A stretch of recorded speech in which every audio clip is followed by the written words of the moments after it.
So as some, nay, many of you noticed, I never covered the OnePlus One. Was it because I thought their offer to lend it to me for less than a week while one of their employees happened to be on vacation in Vancouver was insulting and ridiculous? Was it their offensive and irresponsible advertising campaigns? Was it their trying so hard to be viral invite system for ordering? Maybe a little bit of all three, but dbrand Skins, a great partner of ours, threw a phone in the mail to me and basically said, you have to do the OnePlus 2. So I figured, all right, let's see what the fuss is about. Let's see if it lives up to the hype. Oh wait, hold on.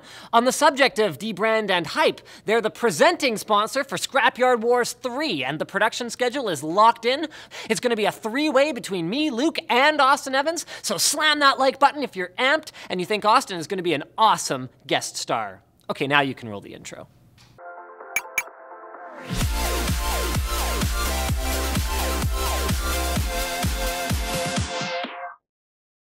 Intel brings DDR4 to the mainstream with their new Core i7 6700K and Core i5 6600K processors. Click on the link in the video description to learn more.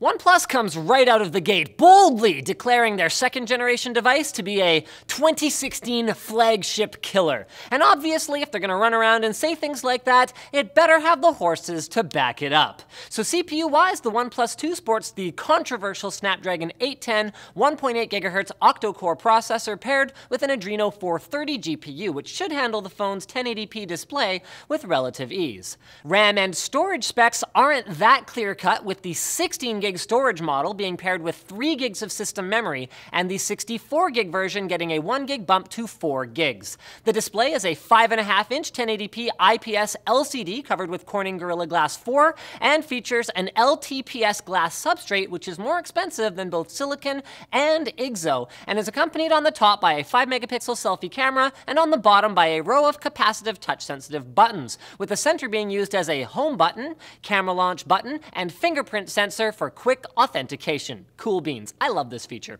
as long as it works. It seems that some units, mine being among them, may suffer from non-responsive home buttons, maybe something to do with chassis grounding or something like that. Fortunately, you can use on-screen buttons by flipping one switch in the settings menu. Neat.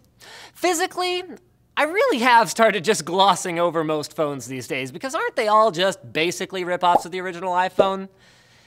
Actually, in this case, no. For starters, the notification modifier button on the left side has not 2, but 3 positions to allow audible sounds for all notifications, priority notifications only, and alarms only. A nifty little inclusion. The right side lock and volume adjust buttons are flipping awesome, protruding just enough to be easily felt without looking at the phone, and with enough resistance that I didn't accidentally mash them all the time while trying to hold the phone. And hold the phone indeed! Is this what it looks like at the bottom? Yes!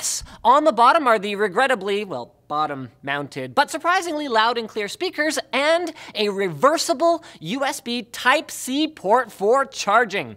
If you want to know all about the benefits of USB Type-C, we've got a video about it, which you can check out here. But in a nutshell, it's reversible, along with the cable OnePlus includes, which is freaking awesome. It's more durable, and it can both handle more power and transfer data faster than previous slim standards like Micro B. But that's the first in a series of gotchas with the OnePlus 2. Thanks to the USB 2 backbone, the Type-C port only operates at USB 2 power and speeds, and for whatever reason, Qualcomm's Quick Charge 2.0 technology is not supported in this config, so you'll have to wait 3 hours or more for a full charge. Not a big deal to me, since the included 3300 mAh non-removable battery was enough for me to get through all but the most intense days, but it might be a factor for you.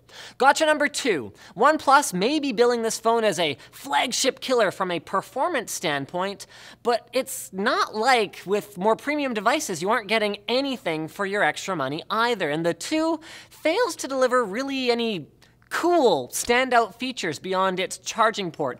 No water resistance to speak of, no SD expansion, although it does have dual SIM slots under the removable back cover, which is still quite unusual in North American models, and no NFC support, to name a few. This last one is particularly perplexing as, while I've never been a regular user of NFC, its ubiquity among Android phones has made Google even go as far as to integrate it into their new phone migration wizard, with who knows what else depending on the technology in the future.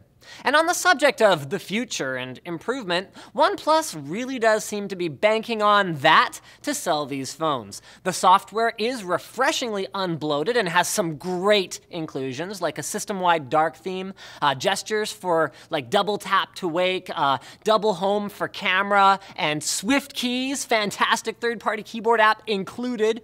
But it just isn't completely polished in a way that's sort of hard to quantify. Like reconnecting to Wi-Fi automatically was really hit or miss for me. Auto brightness adjustments were very sudden and jarring, which hasn't been an issue for me with other phones for a couple of years.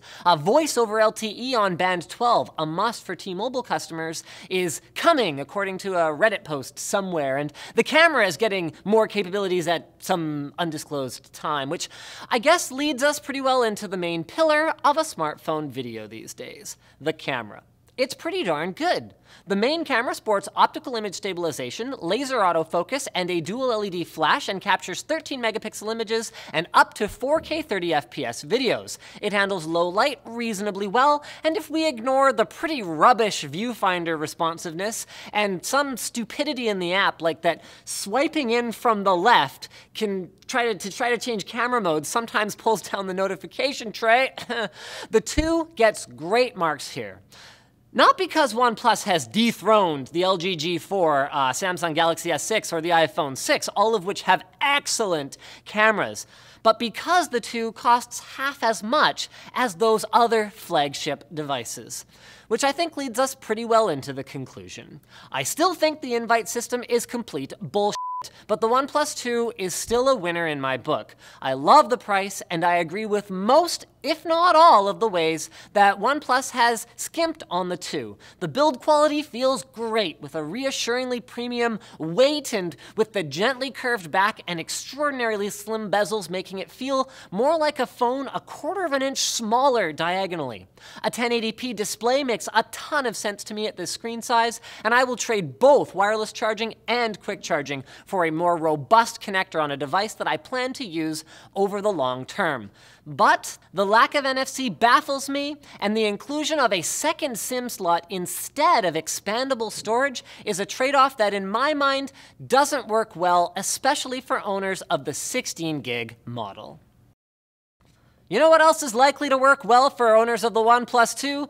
A D-brand skin. You guys may or may not have noticed this, but throughout the B-roll of this video, you have been looking at one of their precision-cut vinyl wraps that serve a couple of purposes. Number 1 is it protects the phone from incidental scratches. No, not the screen surface itself, but all of the parts that you would actually want to cover with a vinyl wrap. And number 2 is it allows you to personalize the phone. They've actually got a wide variety of mix and match different combinations that you can play around with on their site. They've got a configuration tool, so you can be like, yeah, what would my phone look like with the wood grain on the front and like bright orange on the back? And they've actually got the logo even cut out on the OnePlus 2, which is pretty darn spiffy looking, and then another additional white sort of leather grain vinyl wrap over top of the camera and the flash area. Really, really awesome stuff, and like I said actually earlier in this video, they've been a longtime supporter of the show and just generally good guys. So check them out over at dbrand.com. They've got all kinds of great stuff for phones,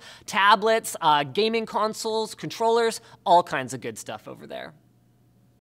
So that's pretty much it, guys. If you disliked this video, hit that dislike button. I'm not afraid of it. If you liked it though, please hit the like button. Get subscribed, or even consider supporting us by buying a cool t-shirt like this one, supporting us directly through our community forum with a little supporter badge, or even just changing your Amazon bookmark to one with our affiliate code, the instructions for which you can find there. Now that you're done doing all that stuff, you're probably wondering what to watch next. When is this coming out? Okay. So I think, in theory, my desk PC build log should be out by the time you're watching this, so hopefully we can link to that. Otherwise, maybe we'll just put something else there.